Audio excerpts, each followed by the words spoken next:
I used to be an old produce clerk. That was my first job. I was very good. But we have a joke in our band about people being in different departments. Nope, that's your department. I will go over there. You're in charge of drums. You're in charge of bass. And again, when you just have that energy to trust people and let them collaboratively go with you, that end product is always going to be better live.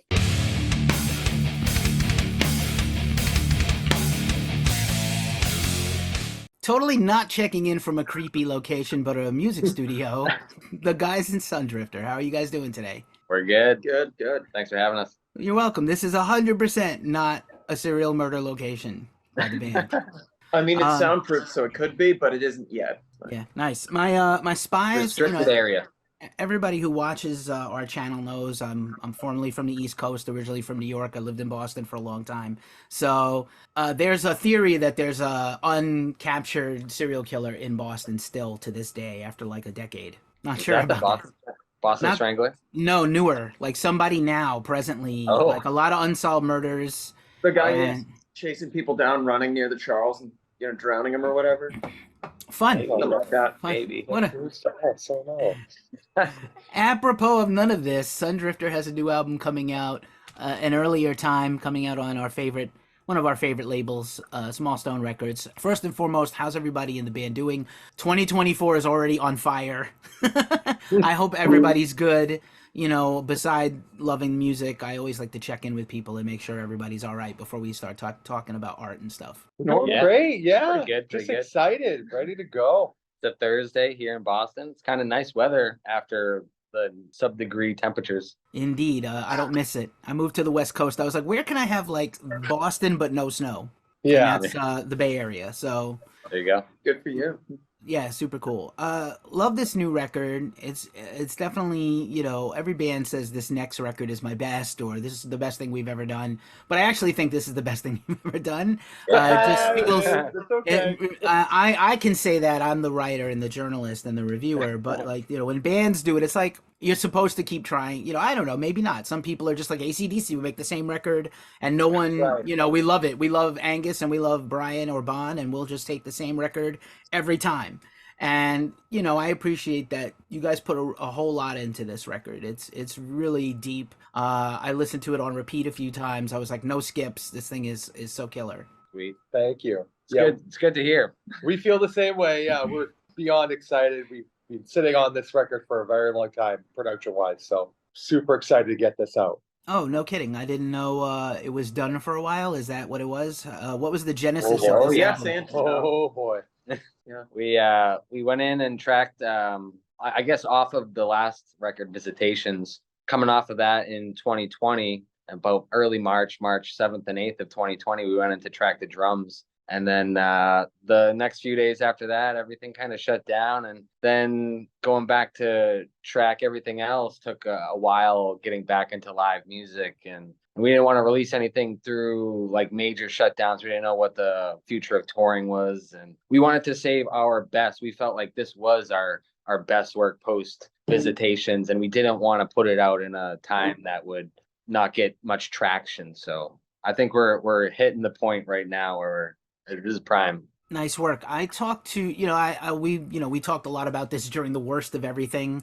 And in some ways we're still feeling the ripples in the business and elsewhere in the world. I had many conversations with artists who were like, I just couldn't make, and even with the lockdown and even with opportunities like our own studio or whatever, I didn't want to make any music. I felt terrible. And I understand that. And, so you got to, the music business is not the music friendship. It's really hard, as I like to say that cliche. I made that cliche up myself. Thank you.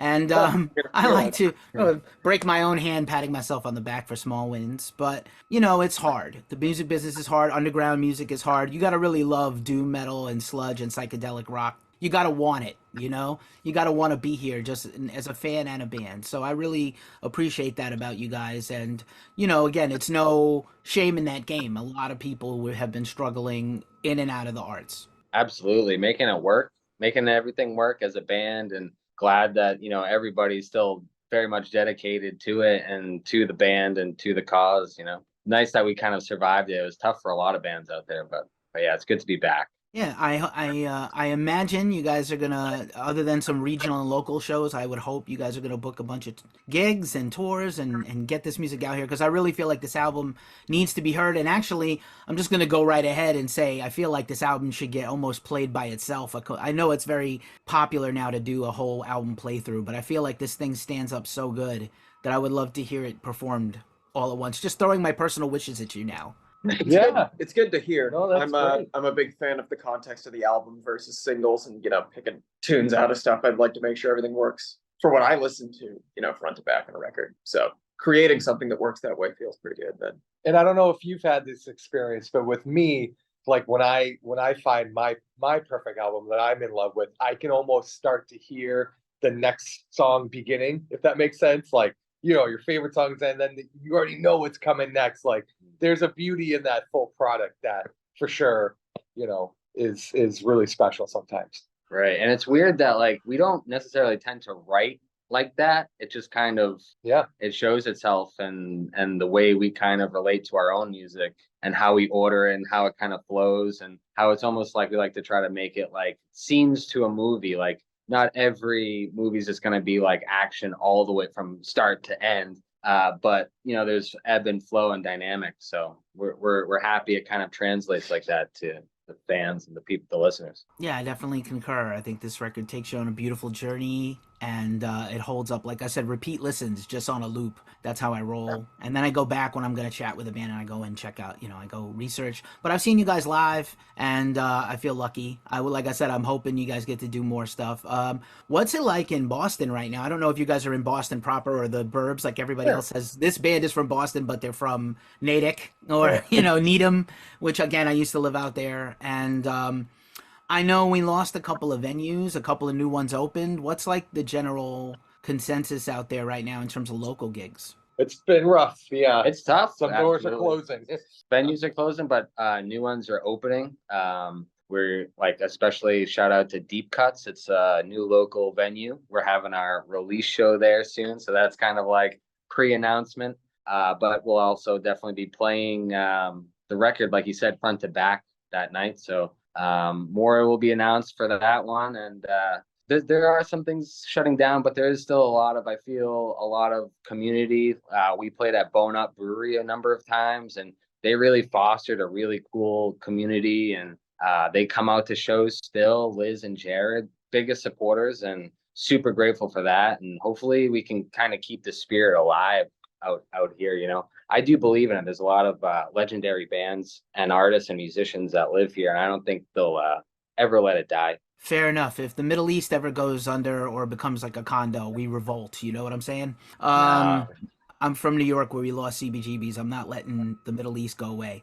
And TT's closing kind of broke me a little. And I used to, I Great also, Scott and TTs are the two big hits. Great Scott also. Wow, that was heartbreaking. I used to live in Brookline, so that was like my home show place Oh, for a long time. I went to like every show there, and whatever Brighton Music Hall is now used to be Harper's Ferry. So like I go back. I'm sure I saw you guys at probably Great Scott or O'Brien's or something, and I feel like maybe with Castle. I'm not sure. It's going back a while. All right. I'm glad they're still there, but Castle. I think Castle's been on a hiatus too. So, but what a killer record! And I did want to talk about just in general. How do you guys sort of come in with material and workshop it as like a jam out, or do you like write whole songs and bring them into each other? How do you put this stuff? How's the sausage made? That's what I'm interested in. Yeah, great question. Yeah, because there's a lot of different formulas with each band. And You don't want to know how the sausage is made. Yeah. I think like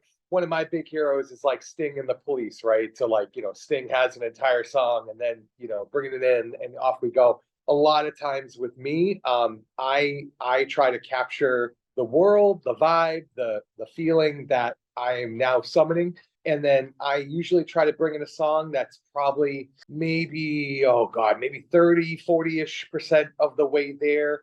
And then these guys get at it and they add their own ideas. Sort of everything gets thrown in, thrown out. I've really tried to, as a writer, not really be attached to anything ever.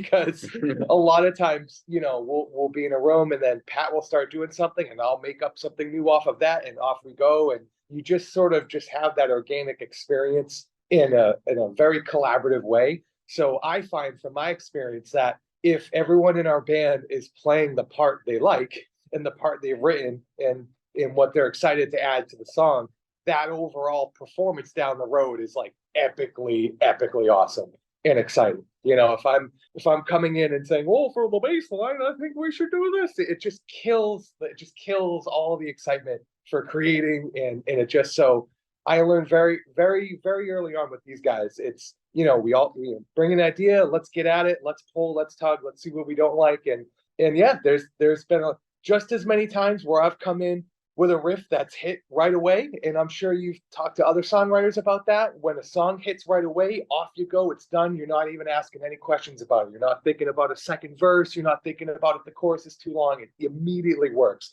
The ones that you really have to like work through to make it right, they generally don't make it. They just kind of float down the river. So that's the best way I can describe it. I sort of come in with something 30, 40 there, and then off to the races. I have a lot of faith in these two that we're going to be going the right direction. So that's important. Thanks for sharing all that. I like to hear it. And yeah, it's a challenge. I know when I used to make music, and sometimes like, well, this is how it goes, right? Like the Metallica used to tell the other guys, right. We wrote this, play what I wrote. And they'd be like, no, this. Right. And they'd be like, you can leave that. Okay, fine. Or no, not that. Never. Or I imagine, just in general. I love the reference of the Police, a very somehow overlooked band because they were so popular, but really master musicians. I know Sting probably also gets beat up a lot by music fans, but they were so huge and so pervasive. And Stuart and Andy are such geniuses. Like, I can't imagine telling, like, hey, Stuart, just play the basic 4/4 on Every Breath You Take, right? It's, if you listen to it, it's like, oh, I can't remember the drums to Every Breath You Take. But when you hear it and you hear the intricate stuff he's doing in basically a pop song, a ballad, an up-tempo ballad, basically, what makes them good foils to Sting. Yeah. And if you think about like every little thing she does is magic, right? One of their massive hits. First start of that song is this drum fill that's like and it's that stuff that you hear on this record. So what Pat is a master of is what I call collaboratively singing with the singer. Drum parts that go with the song, that make the song what it is. We joke all the time. I used to be an old produce clerk. That was my first job, is working produce at Shaw supermarkets. I was very good. Could have made it to management. I was very, very good. But we have a joke in our band about people being in different departments. Nope, that's your department. I will go over there. You're in charge of drums. You're in charge of bass. And again, when you just have that energy to trust people and let them collaboratively go with you, that end product is always going to be better live. People just they don't know what to do because we're all just slaying at the same time. That's so awesome. I love to hear it. Just the last couple of things.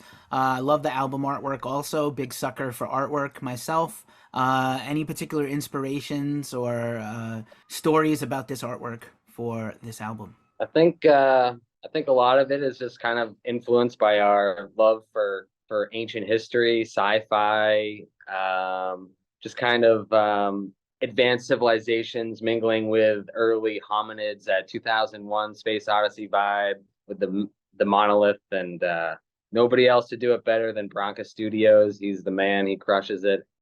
First two edits and we're done. So he kills it, and I think that connected with like the title and the space and the vibe of the band, it just all kind of fit together. Trying out some cool colors, that purple and blue is always nice. Can't help but forget the Spinal Tap Stonehenge scene when I saw the album cover. And the little people of Stonehenge come out. I was like, this is insane. That's so good. Wait till you see the stage show. Amazing. Bring it on, guys. Bring it on. Just congratulations on this record. It's so killer. I can't wait for everybody to hear it. Be on the lookout for our review here at Ghost Cult. And again, I wish you guys the best of luck with everything. Just killer catching up with you. Sundrifter, an earlier time, comes out February 16th on Small Stone Recordings. And once again, thanks for hanging with Ghost Cult. Thank you.